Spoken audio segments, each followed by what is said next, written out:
metropolis, isn't it? All brand new. Yeah. So now, starting from here at ways going south, and then New Jersey side, starting to compete with Manhattan for tall buildings. If you didn't know the difference and you just came up here or dropped in here, you probably wouldn't know which direction was Manhattan and which direction was New Jersey.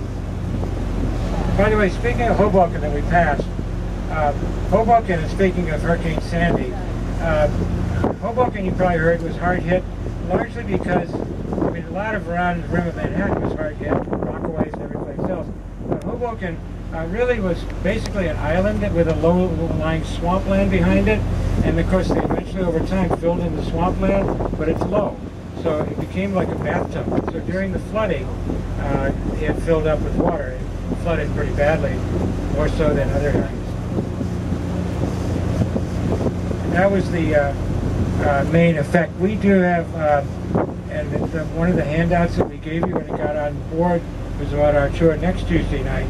It's a series of tours called Beyond Sandy. And basically what we're exploring with those tours will all be about the hurricane, the effects of the hurricane, what happened, the probabilities, and what the city and other people are thinking about for the future for resilience.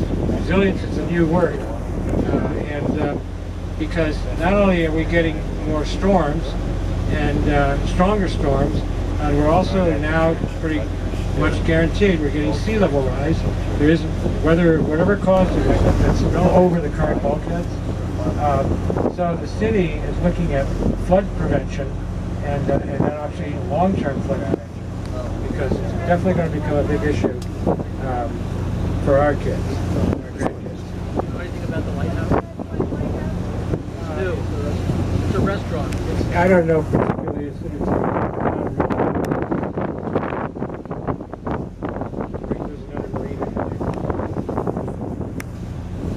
If we have time, and I'm not sure yet, we'll go by a real lighthouse on this tour. That depends on our timing as we head south.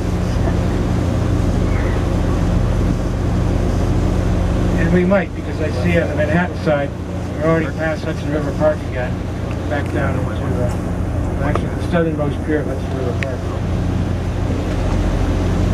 Everywhere. Lighthouses here and there. But there are about a dozen lighthouses in the lower harbor. They're all over the place, including one that got toppled over by Sandy, the hurricane, or one less lighthouse now.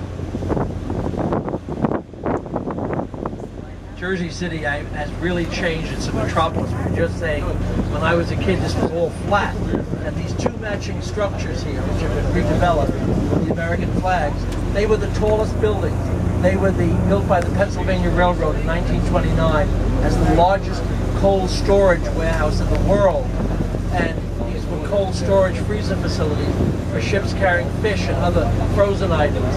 And this was the harbor basin, Harborside Terminal. Well, of course, it's been redeveloped as a banking center now, gutted. And the two piers, one has been made into a Hyatt. It looks kind of like an ocean liner at the back end with rounded decks, and the other one is apartments. So this was the core of the Jersey City, the tallest structure right here. These two matching. They've been refaced, of course. They didn't have that look back in the 1950s. And the big building coming up is the Goldman Sachs building, which is 75 floors, the tallest building in New Jersey. So it's interesting how Jersey City has really emerged as both a residential, high-rise, and corporate center. It's quite extraordinary. And these piers here were used during the war, the Second World War, for all the exchange people. When the diplomatic ships, which had immunity, would exchange prisoners of war, they were landed here during the war on a variety of ships that were immune from attack. Why they chose Jersey City, I do not know, but that's where they were landed, and so forth. This used to be down here a big Colgate-Palmolive plant, famous for toothpaste and soaps. They had the biggest single-phased clock in the world, which is coming up on the right. It's sitting in a park. The last time I saw it, it didn't have the right time. Colgate sold out. They saved the clock, pulled the plant down, replaced it with high-rises, of course. So the clock is, there it is. There's the Colgate clock. Doesn't look too right to me, but you never know. No, poor little thing probably needs batteries. But it was built in 1921, and it used to be very common for the ships to judge their timing by that Colgate clock. Not anymore. Looks like it. And I took the light rail a couple of years ago, which runs down to